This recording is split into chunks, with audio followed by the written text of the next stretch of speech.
For early access plus exclusive content, facilitated discussions, live one-on-one Q&As, and more, become a patron at patreon.com/Bruce Poinsett. Welcome back to the Blacktastic Adventure. I am your host, Bruce Poinsett. And on today's episode, I speak with Janita Jones. Janita Jones is a curator of memorable moments and happy sweats. She is the owner of JJT Studios, home of the tribe called Sweat.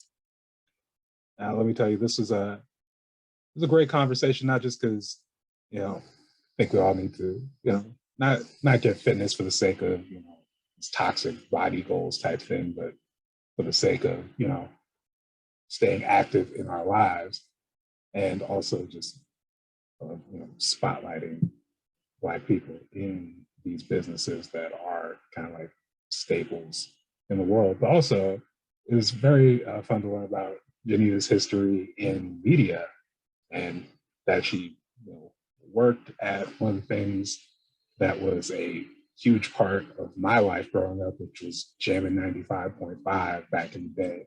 So, like I said, we talked about sports, we talked about the gym business, JJT Studios. We also talked about her, passion for media, both with, 95.5 when she was in high school, but then going and working in Philly and having, an acclaimed career there. So I think you're going to enjoy it. It was a great conversation. Check it out. Okay. Yeah. So Janita, thank you again for coming on the Blacktastic Adventure today. How are you doing? Hey, Bruce, I'm doing good. Thank you. Thanks for having me. I'm very happy to be here. Yeah. I first learned about your business through, I think it was a Mercatus post on a tribe called Sweat, and I was like, my first reaction was like, oh, this is a cool concept, and then I was like, and it's on the West Side, because I live in Tiger these days, so it's like, oh man, this Yes, is, I just know there's like a we little right. So yeah, just to kind of start things off, can you just talk a little bit about one, like the vision of a tribe called Sweat, and having a gym out in Beaverton, and then also just I'm curious, because obviously this is gotta be a difficult time to be running a gym in the midst of a pandemic. So can you just talk about how you've kind of navigated that? Yeah, it's been a challenge, lots of sweat and tears and everything else, but we just kind of make it work the way we do. And so JJT Studios, home of the tribe called Sweat, is a multi-purpose facility that I have owned and operated for the past 2.5 years in Beaverton. We have fitness classes, personal training. There's a podcast studio for people to rent out and record their stuff. There's also, it's an event space. There's a lot of people that come in and, have their parties. There was a wedding in there last year. It's kind of interesting. Lots of different things. And so when the pandemic started, all of that stuff just like ceased. Right. And Mm. so the business model for the facility needs all those different parts for it to run and operate. So it was really challenging. This is self-funded. There was no like loans or anything else that I acquired to open my facility. I just did it. And so it was really one of those things of like, okay, oh my gosh, I don't know what to do here. I have to deal with like your family stuff, right? Because I'm also mom and got kids that are no longer in school and having challenges with their mental states and things like that. And then I have a facility that my owner of the facility of the building, they still want their lease payment, right? Like Hmm. you're still in the hook for all of those things. Um, and then it's like, so what do? You just hope that it works out. And so far it has. We're still here. So that's a grateful, thing. I'm blessed for that. And I thank God for that every day. Still here. Uh, Yeah. I was, doing a little research before the interview. Obviously you're no stranger to overcoming adversity. And, I was researching a little bit about even with I want to talk a little bit about just, track and, oh, the wedding days. Yeah. running days. You were at Benson, right? Yes. Yeah. I class of 99, ran track for Benson. That was, some of the best times ever. I'm actually a track coach there now. I'm an assistant track coach. So this season has been a little bit of a challenge with it being COVID. And so the kids aren't really practicing as much as they would have before. The season is very short. We've only had like 4 track meets. One of them has already been canceled. Um, and yeah, it's been good times, trying to like take what I learned from my track and field experience. I ran track at Benson, went to the University of Nevada and ran track for them on a scholarship. Coached over at Temple University in Philadelphia once I started doing my transfers of where I'm going to live and figure out my life, as a 20 something person. Um, and then coming back and training with Santa Monica Track Club. Like that was one of the things, that was one of the highlights that I've had in my track career as well. It's just being able to take all of those experiences. And now here we are at Benson, back at where it started, and back at where my heart is and giving back to those kids. And they're having a good time. It's been really nice to see PRs, which are personal records for those who don't speak track language, Mhm. um, improve. And it's like, well, our season is short, this is really quick. And these kids are committed to being here. And most of them are coming from home, they're not in school full time. So it's a travel just to come in for practice. So, and they're still doing it. And it's great. Yeah, and during your time at Benson, I was just reading up on the bio. You said like you had to, you know, overcome like a torn ACL. Was it Ugh. like a collapsed lung? Was that? I was curious. Oh Was my that a God. track thing or? It right? Like, what the heck? Oh my gosh. So my ACL injury happened my junior year at Benson. And oddly enough, I was walking my dog and he was running. He was on leash running across my body, like in front of me, because he saw a squirrel and I tripped over him. When I tripped over him is when I tore my ACL, right? So I wasn't doing anything, track related or practice or anything like that. It was just walking my dog. And I didn't know. I just decided that it was a pain that I could deal with and live with. So I still competed. I still ran races. I still had practice. I didn't really tell my parents that I wasn't, that I couldn't straighten out my left leg. I just made it work. And Oh then one my. day it kind of yeah. I know. Don't ever do that. I do not recommend that at all. One day it slipped out and my mom was like, "What do you mean you can't straighten your left leg? Like, let's go to the doctor." So we went and I literally had to have surgery the next day. So it was just that, like, okay, you gotta listen to your body. As I'm now older, I realize that is something that has to happen. You gotta listen to your body because your body is telling you what's going on before it even happens Mhm. in most cases, And so you talked about the collapsed lung. Well, that was interesting. I wasn't even I wasn't competing or doing anything at that time. I was actually hosting a radio show in Eugene. And I was commuting from Northeast Portland to Eugene every morning to do my radio show. So it's a morning show, right? 6 to 10 at KDEC. What's up, guys? Um, so the I was having like a feeling of having air bubbles in my chest.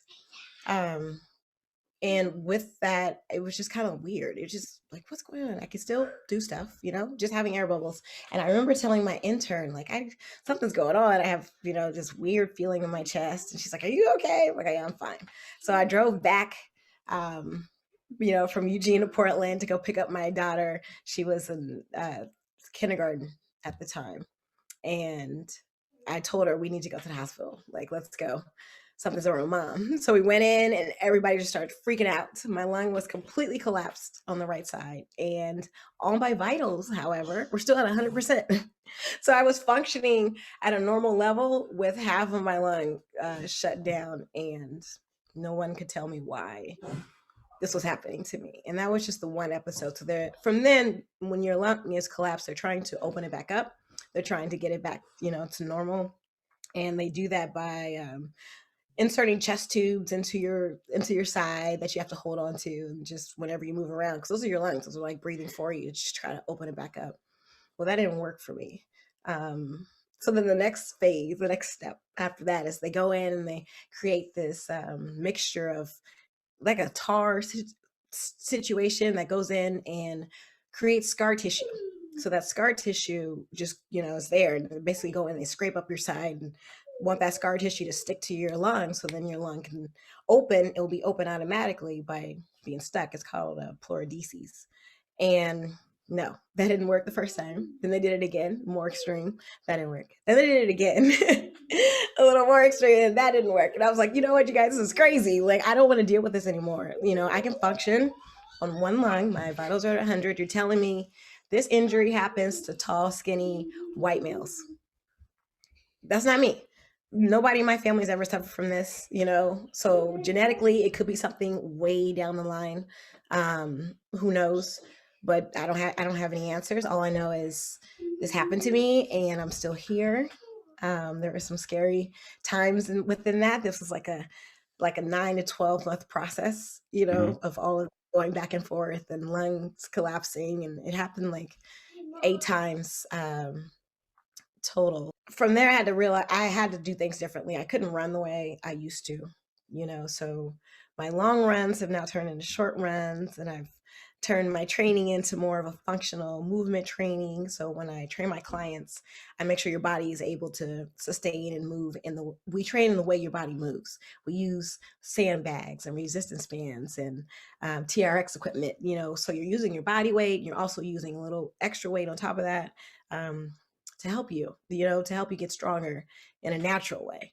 And that's working. That's what I found to work. And that's why I have a facility, so that now I can help people in that way. And that's how we train over at the studio. So you have to come on over and get your sweat on with this old busted up trainer and myself. Seriously.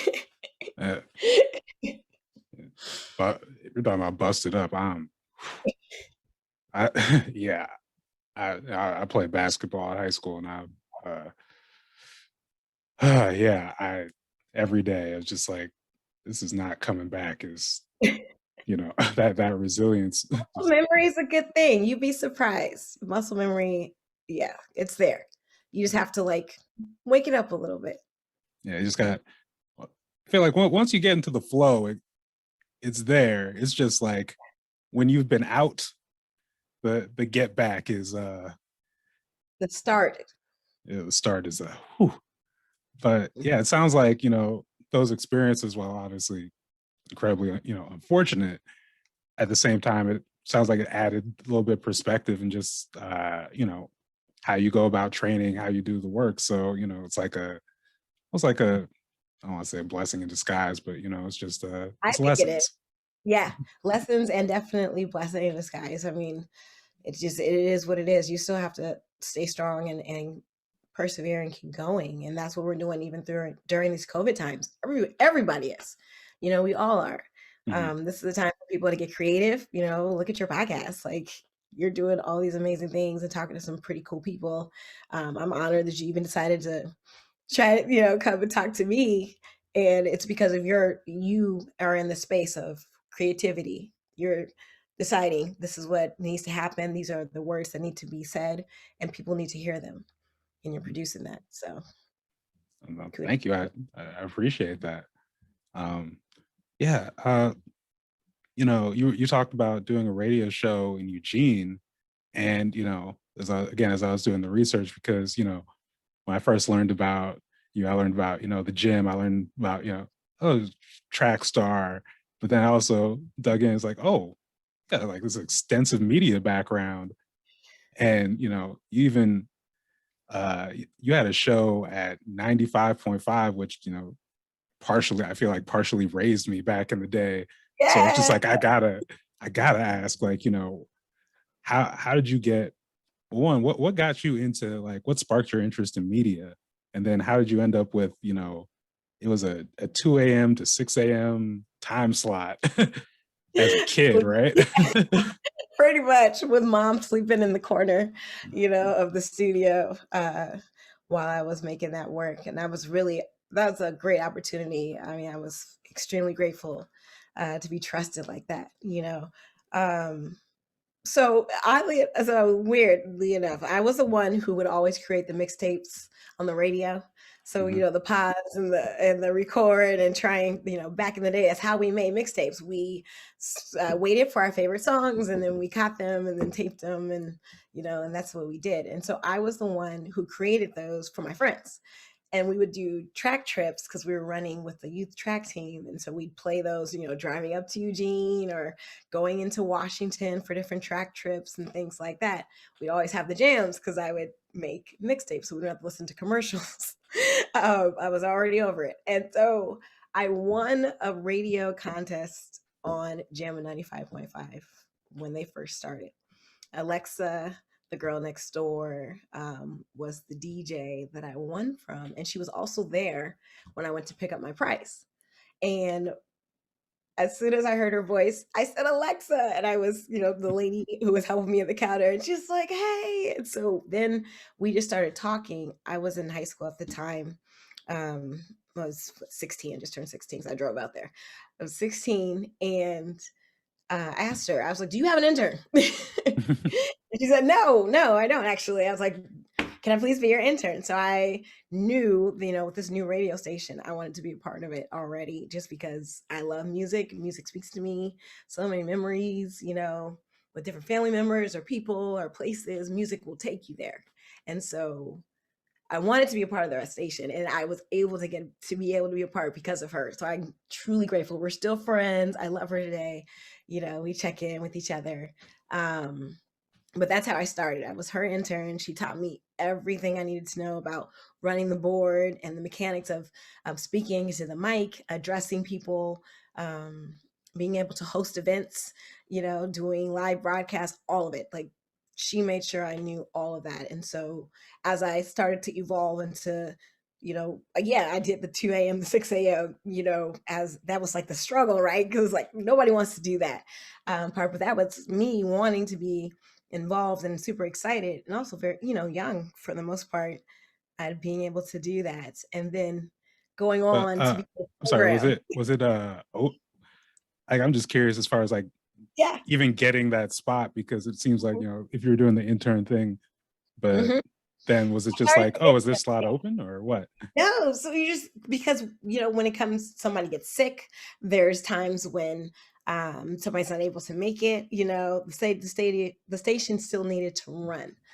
That was the station time of running, pulling carts and putting them in and playing the songs versus being all automated now like it is today, or nobody has to be there. I mean, all your stuff is pre-recorded and everything can go without your presence in the building. And so, yeah, I was very grateful for that. I think I'm trying to remember how that happened. I know when I was interning for Alexa, and then I got the part-time gig to run the board and stuff on the weekends for different live remotes that we were having. We would be broadcasting live from somewhere. So whenever a radio station is broadcasting live from somewhere, someone's in the station, making that happen. And so I was able to take what I learned from Alexa and do that. I was doing stuff on the street team where we do, we'd be out in the community. And that was the best time because we had 2 Hummers and it was amazing. And being able to smash a Hummer around Northeast Portland, I mean, that was pretty fun. That was good times for sure. And I think it was just one of those things. I was like at the right time, at the right place. And there was like KJ. I mean, everybody it was a really tight family. It was really very close knit. It was not how it is today in radio, right? That's probably one of the reasons why I'm no longer in radio. It's because of it's not how it was, and that is just kind of how you're able to grow. There were so many ways you could just talk to somebody, have a connection, and then you'd be on to a job or doing something. Where now it's just you have to go through so many hoops and there's so many dream crushers out there. I feel like because a challenge. Yeah, I just think I'm not as I don't listen to the radio, that much, to be perfectly honest with you these days. But I just remember there was just something really special about 95.5 back in the day that it doesn't feel, maybe I could be wrong about it today, but it just, I don't know, there was just a moment, in Portland. So yeah, that was, God, just That put I'm having all Portland on these the map. nostalgia feels. Yes, right. That's how we grew up. That put Portland on the map for us. It became official. We had concerts coming in. We were doing events and things. There was exciting times. There were chances to win really cool prizes. Hmm. Um, and it was us. It was speaking to us. That's something that we had. And 95.5, jam at 95.5, because any 95.5 is Right, not jam, right? It's right, it's a right. different. But they brought it in. I mean, I remember we used to do these things called backyard barbecues, where you could enter in your backyard and the radio station will pull up with like DJ, all the food, all the drinks, everything, and we rock out for like 3 hours. Mm-hmm. That was the best time ever. We met some really cool people. We were in some very interesting areas. Hmm. Um, and there was just that doesn't happen anymore. There's no way actually that could happen anymore, you know, Yeah, and it's man. sad. It's sad. Hopefully we get through, this moment in just the world right now, and you know, Yeah. sometime we can bring that back because, yeah, again, just it's just special. But you know, curious because you're doing the show from like you're working the street team. You're doing the show from two. Did they let you go like on mic, or were you just kind of behind the boards on that? That was a combination of both. Sometimes I was on mic, sometimes I was on board, just Mm-hmm. depending on what I was assigned, right? Because I'm still Mm-hmm. in learning thing. I wasn't like an Alexa, right? I wasn't midday personality at a prime time slot. This is the training slot, and this Mm-hmm. is what you're doing. So it's interesting though, because you're still like answering phones and stuff when like people would call in, and you establish there were people in radio. You have people that would call like all the time, so you start to have like friendships or like listeners with this, because you have people that you're able to communicate with and have the special bond of music because that's why they're calling in, right? They're calling in because they're being prompted to call in for something, or they're just calling in just because they wanted to call in. You could decide to answer the phones or not, right? There's people who would leave their phones muted all the time and act like they're busy, but they're really they're really not. Or you can unbusy them and talk to people. So that was my time to also be able, if mom wasn't snoring too loudly, Yeah, because she was knocked out to talk to people. yeah. Like, when did you get sleep during this time? So we were. There was I know. So you come home after school after track practice, you go sleep, and then you wake up, and then you go. You have to time it. I mean, even now, I wake up at 4 a.m. To go, start my day and run the facility and stuff. And I go to bed. It depends. If I'm binge watching something on Netflix, I may go to bed at like 1. It's not sustainable. It happens a couple of times. But then you get naps. You figure out when can you fit it in throughout your day. That's what COVID has done. It's made you figure out how you can actually function your day from home and make it work on your schedule, your Mhm. hours of work, which is what it is. It's not Right. sustainable for everyone, but you got to do what works for you. Mhm. Yeah. So let's fast forward a little bit. Okay. You so you're running track at University of Nevada in Reno, and you get this opportunity to do radio in Philadelphia, correct? Yep. Yeah, can you talk about your time in Philly, both as a Oh radio and man, just. it was the best times. Are you kidding? Wired 96.5 was a brand new station that was being started in Philadelphia. And while they're starting that station, at the time I was working as a music director, assistant program director, and midday personality for K Winds, I think it is, in Reno. I can't remember that station, but that's who I was working for, Citadel Communications. And so my one of my cohorts, he got a job out in Philly. They called him and they were like, "Hey, we want you to come out here." Um, and then next thing I know, I'm getting a call because not only did you put in a good word for me, but it was also our our consultant for our radio station was the same consultant for this new radio station. So he's like, Jay, do you want to come to Philly? I flew out there. They got on the mic for the first time and just kind of like, do my little trial thing. It was amazing. I loved it. I love the city. I love the history. I'm a history person. So figuring out all that like culture and stuff. And then coming from Oregon, right? And Mm-hmm. Portland, and you see there's not that many of us out here, right? And then you go to Philadelphia, and it's like, whoa, like this is awesome. I can go to the plateau where Will Smith was actually rapping about in summertime. And there was just like all these like cool things that like I was able to be a part of. And yeah, I was like, I gotta come to Philly. So I made that decision. The moving company came to Reno to grab my stuff out of the apartment. I wasn't even here, right? I was already in Philly at the time, already on the air and doing my thing. And then the moving truck on the way to Philly catches on fire. I've Wow. never heard of a moving truck catching on fire. I mean, you hear of them, but you don't really like, it's like what? So there was a mechanical fire on the moving truck, and I lose like everything except for like a snowboard and a few pictures. Oh boy. Right. But I'm like, I don't care. I'm in Philly. I want to make this work. Obviously, I'm in market number 6, so money wise, I'm doing okay. For 22 years old. And so yeah, it was just like, all right, is a sign. It's a sign that I need to come back because everything catches on fire, or do I need to keep it going? And I just decided to keep it going, and it was fun. So I rocked out on radio in Philly for a little while.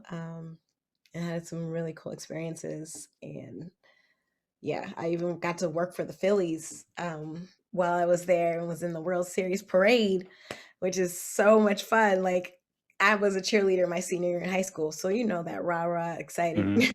feeling of just being around all of that and the energy behind sports in Philadelphia as a sports person. It was really cool.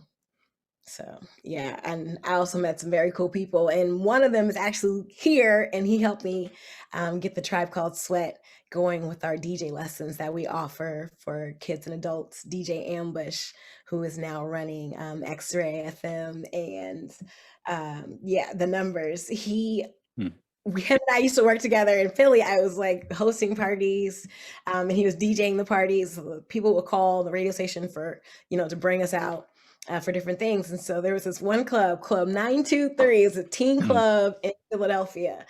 This club was off the hook. I never seen anything like that. Nothing like anything Portland ever had. The Quest wouldn't live up to this. This club was crazy. It was like 4 levels. It was 18 and under. It was just nuts. Wow. And Ambush had that club jamming. It was awesome. We had a great team. I was on the mic, he was on the turntables, um, and we killed it. So it's really cool to have him here in Portland, because he's a piece of my family. So it's nice to bring Philly to Portland, Portland to Philly. Oh, that's awesome. I work with Ambush. At a friend of mine, Donovan, I had a show on the numbers for a little bit last year. So Okay. yeah, we'd always submit through Ambush, and I'm probably almost certainly gonna try and at least try and get him on the show at some point because Oh, you should. Yes, yeah, he'll definitely do that for you. yeah, yeah. So so how long were you in Philly? How long was I in Philly? So I was in Philly, I believe it was like 7, 9. I don't know. I'm getting old. This is where okay. I need to write down the timeline. I'm just trying to think. I think I was in Philly for 9 years. Mhm. So then what brought you back to Oregon? Oregon was home, obviously. And I was going when I was in Philly, there was a time where it started to go a little sideways. Um, my daughter was born out there, and I was married, and it just didn't work out. And so that transition of, you know, this part of life is over, time for me to go home, reset, rejuvenate, and be around people that are actually my family, because everybody on the East Coast, family that I built, all my actual family is here. And as a single mom, I needed that for Jacody. So that's what brought me back, is like, all right, I can go back home now. That's what they do, right? You Mhm. go away, you have your experiences, and then you go with where you're comfortable. And if home is where you're comfortable, then that's where you go. And that's why I'm here now. And were you thinking, in coming back, was like a gym or coaching, like where you were thinking, or was there just coming back, I'll figure it out? Come back and I'll figure it out. That's exactly what it was. Yeah, I pit stopped at my parents' house. My parents had a home in Port Angeles, Washington. It was gorgeous. So I just hung out there for a second before I found my place in Portland. So we lived in Northeast Portland, Jacody and I think they call it the Alberta Arts District now, Mhm. which was good back when I was growing up. Like, I'm like, this is crazy, how all of this has changed. But yeah, so yeah,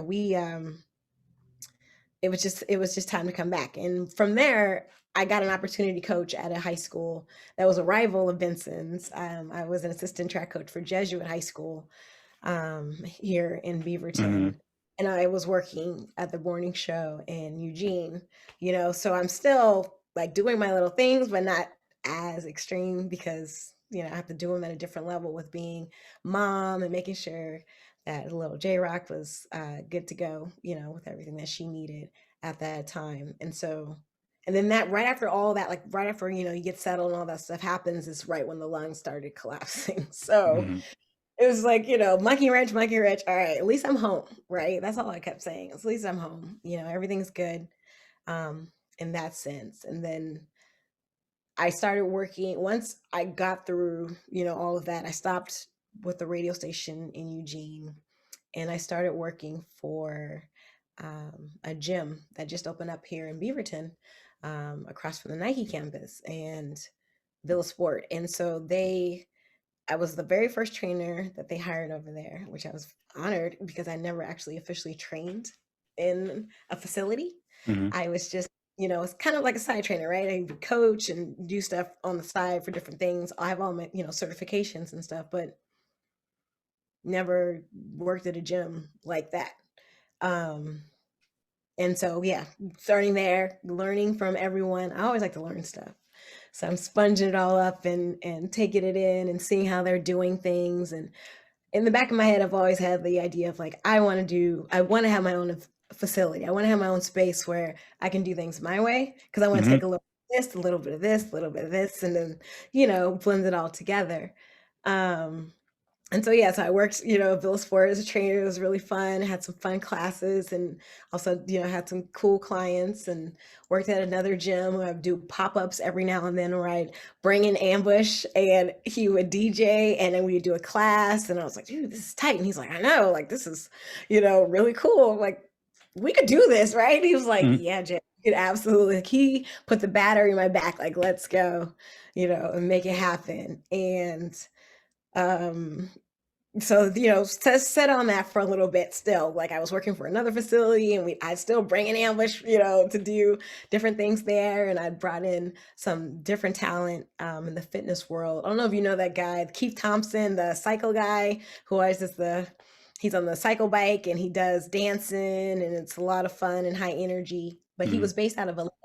And so I brought him into Portland, to do a couple classes out here, and it was fun. Everybody had a good time, and we would do stuff like that. Just little, we'd rent other places and do pop-up stuff, right? And then it was like, I need to look for my own spot. Like, I'm tired of paying everyone else Mhm. to do what we can be doing for ourselves, Um, and Ambush was like, yeah, just look, just see what you could see. And I found the studio. It was just, I called him. I was like, get here. We're, touring places and looking. He's like, yeah, this is your home. You got this. Like, this is it. And I was like, all right. So I signed on the dotted line, and here we are, right? We have a facility, and the facility is a combination of all the loves. And you come in there, and it's not just like you're going to a gym.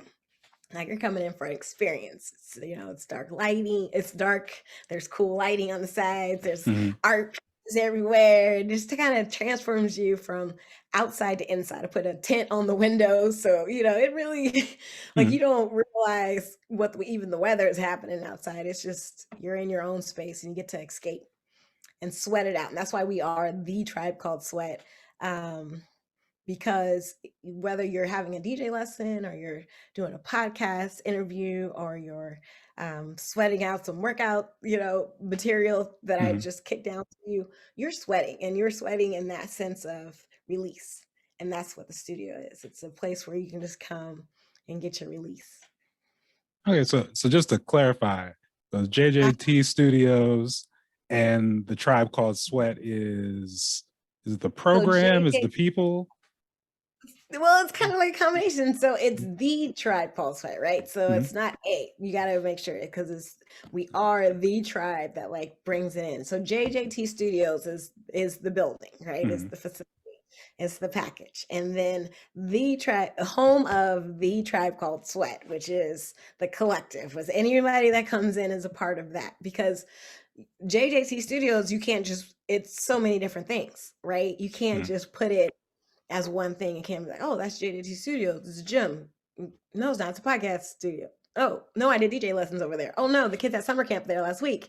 No, there was a B girl poker tournament the other day. Like, there's so many different things that have happened with there. So that's why I was really like, this is gonna be a challenge to market. Mhm. It's kind of like all over the place, but it's mine, and this is what I want. So that's what I decided to do for it. So if you go on the website, you can go to jjtstudios.com or the tribe called sweat.com and they go to the same place, right? Because Mhm. it is the collective of what it is. Right. So, you kind of talked about moving back and being in, seeing this new quote unquote the Alberta Arts District and obviously like all these changes from gentrification and whatnot.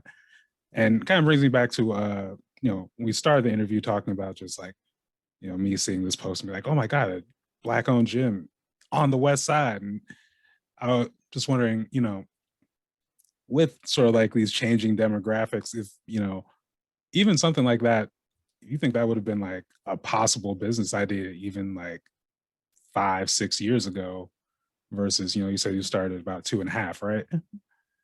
As the facility Mhm. opened it opened to the public April 20th, 2019. Mhm. So yeah, do, Yep. do you think the changing demographics affected that at all, or was it just going to be an inevitability of your own space, or even Yeah, like on this side? I don't think the demographics had anything to do with that. I knew I needed to create a space that everyone felt comfortable attending and coming to. That's kind of a problem. As a Black individual going to different places, sometimes you don't feel welcomed or Mm, comfortable. Um, and I strive for that, at the facility. Like I want everyone to feel good. Um, the pandemic, like I would have never planned for this. I would have never opened a facility if I knew this was coming. No way, no way, no way. I have like 30,000 gray hairs now because because of all the stressors, mm, from this. This is not ideal at all. I would have loved to have my facility in Portland. I can't afford Portland, right? Like Portland's out of reach as far as commercial space before the pandemic. And now they're probably giving stuff away. I don't know, but I'm not mm. looking for it. You know what I mean? Um, it's just different. It's just a different time.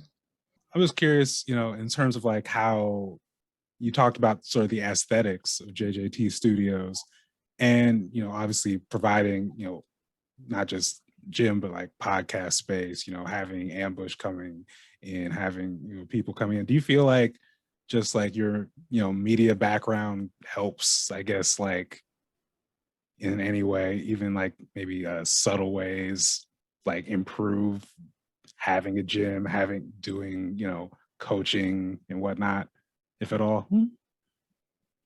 I think so. I think all of my experience helped, you know, mold together what the studio is. Um, and I definitely I am kind of like the mama bird in regards to like media stuff. Mm, It's very important. I make sure the playlist that I have going when people come in, or take a class, it's very dialed in. When COVID hit, I had to pivot to online classes, and I really wanted to make sure that the audio was good, right? Like sorry, but these Zoom meetings and the audio and stuff, it's not always that great. So I was able to create a way to like really funnel it in. So you felt like you were actually in the class versus just some tingy, something in the background. Because that stuff is important. So mm. yeah, that is all radio, and audio quality, all of that. Like yeah, that definitely helped mold what the studio is, especially during the pandemic. It's Especially. gonna be a nice little like secret weapon to have. I don't even realize it's there. It's just a part of me, right? You just do what you do and hope that the people who want to be a part of it appreciate it. Mm. So I mean, at least, as from afar, it seems I see the clips, on IG and whatnot. Seems like they are. So, well, thank you. Thank you very much. I appreciate it. You still haven't came in for a class or anything though, so I don't know. I just got fully vaccinated. So, Okay. Okay. Welcome to the club. Yes. About 98% of the people that come to the studio are vaccinated. The 2% are the children. Mm, yeah. I just got a haircut last week. It's been like a year and a half. It was, Yes. you Welcome. look at like old episodes of this, like one I just did where I'm just like, I have an intro looking like this, and then just shifts back over and just like, but Well, such is that's life. good. Thank That's you. good. Thank you. Yeah. So yeah, I want to just transition from kind of talking about the gym to, you're also involved in activism work around domestic violence and like youth development, correct? Well, I used to be, not currently at the moment. I don't have time Mm, for any of those things, but yes, I'm more so at this point, just like donate to different mm, organizations, making sure to do my part. But yeah, I don't do anything other than what's available for me right now with JJT Studios, mm. coaching track team and being mama. Right. I guess could you just talk a little bit about that, like past activism work though? I think it's important, if you have an experience and you're comfortable with talking about it, to talk about it. And as someone who suffered from domestic violence, um, it was important for me to make it aware that it doesn't have a certain look, right? Mm, Um, there was no way anybody could have told me this is something that could have happened to me. Um, it's not something I grew up around. My parents are, still married and everything is good. And so for me, that was very important. So whenever I had the chance to help out and assist, and give my experience, to let someone know that it's okay for their experiences as well, and that there is another side of things if you want that side. Um, that's mostly, where I was going with my activism in regards to domestic violence, just connecting with people and being connected to people, mm. to talk about the different ways that, for support and ways of getting out. Yeah, I really that idea of just like if you have an experience and you're comfortable in sharing it, if you're able, especially if you're able to just yeah, there's a lot of people who need connection that aren't getting it. Like I've just, I don't, I've kind of worked more on like anti-racism work, but I kind of see again, kind of, especially out in these suburbs. I grew up in Lake Oswego, I'm in Tigard now, do stuff with Mhm. like a bunch of like, Beaverton groups and whatnot. So, it's just like, okay, that's where I can plug in, what I know. Right. And, Yes. it's just, it could be really valuable because, people aren't looking like, especially when we talk about Black people aren't looking after us like on a systemic level like that. So wherever we can fill in, it's big. But yeah, I guess I'm just curious, like what's on, what is on tap? What is, what is coming down the line with JJT Studios, the Tribe Called Sweat? Like, what would you like to, let people know, or what news and updates? I guess. What we have, what's Mhm, going on? Well, we're still doing classes online if you're wanting to be at home, in your own setting, or in person, live in person, that you can sign up for. And our price points are very, very, very low, which is mhm, great because one of the things for me, it's accessibility, and that's something I always wanted. Whenever I coach a lot of kids, and I never wanted to be out of anyone's price points. So yeah, we're doing those. We also have podcast studios open and available. There's events happening. There was a Black Queens pop-up market that happened last weekend in the studio, and was amazing. There was a bunch of people there, and great vendors as well. So there's always some things happening. You just have to be kind of in the mix if you want to be a part of it. So if you want to be a part of the studio, join us. I would love for you to experience my happy place. mhm. Join us on the IG channel, which is The Tribe Called Sweat. It's kind of long. I don't want to change it. It is what it is, It works. It's memorable. I It works, but yeah, it is what it is. So, but yeah, it's just being here. We're being present, or it's being a part of everyone that walks in the door. We're being present for the people who are there and showing up. And it's a boutique facility. So if you like to be spoiled, like have all your equipment laid out for you when you come in for a class, that you just come in, put your bag down, you walk in, and you're ready to go. You like that kind of stuff. You like, having a cold towel with essential oils handed to you after your workout. You like that kind of stuff? Yeah, this is where you need to be. You want to go with the regular stuff and just like, dirty equipment, you don't know who touched what, it's like all this. Nah, but you come to my studio, it's me. So I make sure it is good for you. And that's what I do. And that's why it works. Awesome, awesome. And I know before we hit the record button, I was asking you about the radio and you said you were retired, but is there any chance you're considering coming out of retirement? Oh my gosh. If there was, I'd have to tell Ambush first, Mhm. because he's been on me. Ugh, I don't know. Who knows, right? I don't know. I don't know. I can't even plan the future anymore. I'm just existing and making it work as we go day by day, right? Like that's all I can do. Um, we'll see. Yeah. Okay, no, I won't be the one. It sounds like the ambush is in your ear. That pressure is there. So yeah, Janita, thanks again for coming on the Blacktastic Adventure today, and all the best. Looking forward to actually getting in JJT Studios soon. So Yay. you know, yeah, Awesome. Well, thank thank you you. again.